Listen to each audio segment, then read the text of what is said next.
Action. Tayari. Na uhari gani mpenzi mtazamaji wa Samalia Media, na leo hii kama kawaida tunakuletea exclusive interview ya msanii mkali nchini Tanzania, na si mwingine, ni vizuri mtamuona ni nani hapa. Kumbuka kwamba unaweza kutufuatilia katika mitandao yetu ya kijamii Facebook, Instagram, Twitter, lakini vile vile Twitter ilikuwa zamani, sasa hivi inajulikana kama X. Unaweza kutufuatilia kule Samalia Media. Tupo hapa na msanii wetu, atajitambulisha yeye ni nani na utajua ni kitu gani ambacho leo hii tunakwenda kuzungumza naye. Na siko peke yangu, mimi ni nahodha wako wa town, Ali Mohamed. Wenzangu hapa ni inaitwa Baraka Mpeto, kipenda nite Mr. CCM, na hii ni exclusive interview. Ujue kitu gani ambacho kinaendelea. Karibu msanii wetu. Asante. Kwa ufupi, wanakuita nani wewe? Mimi naitwa Maua Tego kutoka kundi zima la Coast Modern Taarab, lakini ukipenda naweza kaniita shangazi wa taifa. Wewe, kwa nini shangazi wa taifa? Kwa sababu ndo shangazi ambaye nimeuteka mji. Mashaallah. Na kama ulivyosikia mtazamaji kwamba huyo ndio shangazi wa taifa, na leo hii ule ushangazi wake mtakwenda kuona katika masuala ya mipasho, masuala mbalimbali ya kiuchumi katika nchi yetu, lakini mambo mengi sana ambayo naenda kuzungumza naye. Maua Tego. Ndio. Hebu tuambie historia japo kwa mchache kuhusiana na muziki wako wa taarabu. Vipi uliingia katika sanaa hii? Mimi niliingia kwenye muziki nikiwa nimemaliza darasa 7 tu.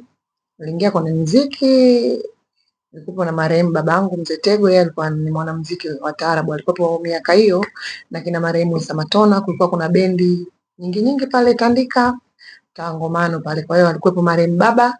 Kwa hiyo yani yeye ndo amenivuta kuingia huko. Tulikuwa mimi na kakaangu wote ambao tumeingia kwenye sanaa tukiwa bado wadogo. Yani sisi tunazeeka sasa hivi tuko fani. Tumeanza muda mrefu sana. Kwa hiyo baba ndo alifanya tuingie kwenye muziki. Kwa hiyo wa sanaa. Mashaallah. Jambo jema sana.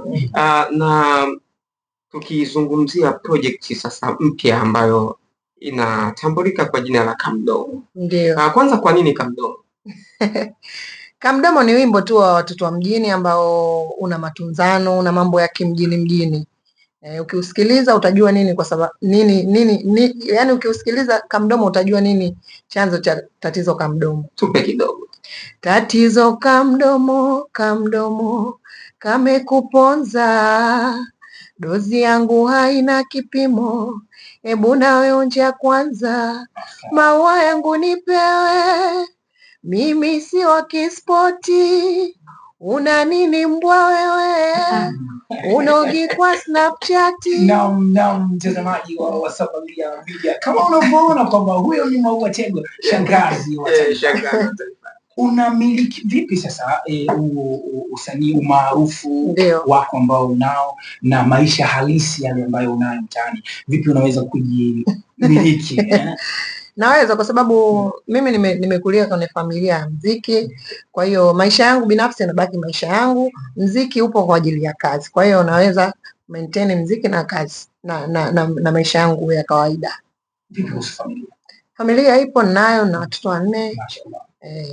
Mayai yangu sijakaangia kiasi. Na watoto 4 na nategemewa. Mimi ni mama ambaye mama anajitambua, ambaye mama naheshimisha familia yangu hivyo yani. Hivi nyimbo yako ya kwanza ilikuwa ni ipi? Nyimbo yangu ya kwanza kabisa ambayo imenitambulisha rasmi ni Kukupenda Isiwe Tabu, kuvuja kwa pakacha na kwa mchukuzi. Nasikia raha, naona utamu. Unawashwa wapi wewe? Nikupende hivyo. Kwa nini unawashwa wapi? Hivyo ni vionjo tu. Gani hapo tu ukasema kwamba unawashwa wapi? Hamna hivyo ni vionjo tu vilivyokuwa, lakini wimbo wenyewe unaitwa Kukupenda Isiwe Tabu. Na mara nyingi sana kwa hizi product za uandaji wa nyimbo za taarabu, inasemekana kwamba process zake zinakuwa ni ndefu sana. Ndio. Unaweza ukaandaa watu wengi, huyu atafanya hiki, lakini mtu ambaye anaonekana kuwa ni kiungo mahiri sana ni mwandishi. Ndio. Na mara nyingi inasemekana ili mwandishi akuandikie basi kuna jambo nyuma basi. Kwa upande wako likoje? Jambo gani hilo? Yani inasemekana kwamba lazima yani wanatoa rushwa na hujakutana nayo hiyo? Hapana, kwa sababu kwanza mimi ninachoshukuru mtu ambaye ananitengenezea sana ni kaka yangu Martego. Yeye ndo anasimama huko kwenye swala hilo, lakini pia nikizungumzia hivyo ambavyo mnaongea nyinyi tofauti, kwa sababu sisi bendi yetu ni watu ambao tunajielewa, tunajitambua. Sasa Alafu hivyo vitu vya ngono za mapenzi hakuna katika unalizungumziaje soko la muziki wa taarabu kwa sasa na ukilinganisha na muziki wa taarabu kwa kipindi kidogo kilichopita nyuma? Ndio, soko la muziki wa taarabu kwa sasa pale kati uliruhusu kidogo, lakini sasa hivi muziki wa taarabu ndio umerudi tena kama ulivyokuwa mwanzo.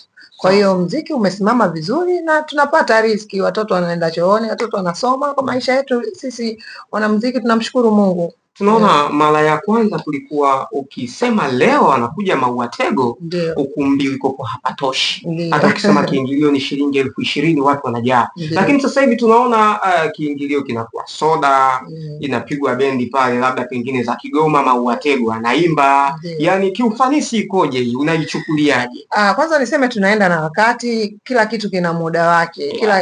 Kila maisha yanabadilika Huwezi kuzungumzia muziki wa taarabu wa sasa hivi na zamani. Zamani pia tulikuwa hata kwenye uuzaji ulikopo watu wananunua, kuna muhindi alikuwa anaitwa Mama, alikuwa ananunua, yeye ndo alikuwa ananunua album nzima. Lakini sasa hivi unaweza ukatengeneza nyimbo tu moja na ukaenda mjini, lakini zamani mpaka upate album.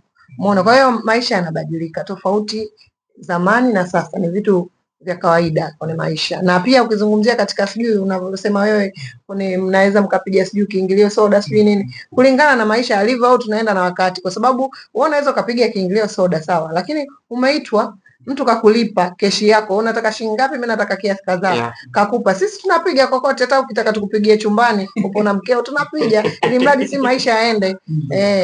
Sasa kuna kitu ambacho nataka nijue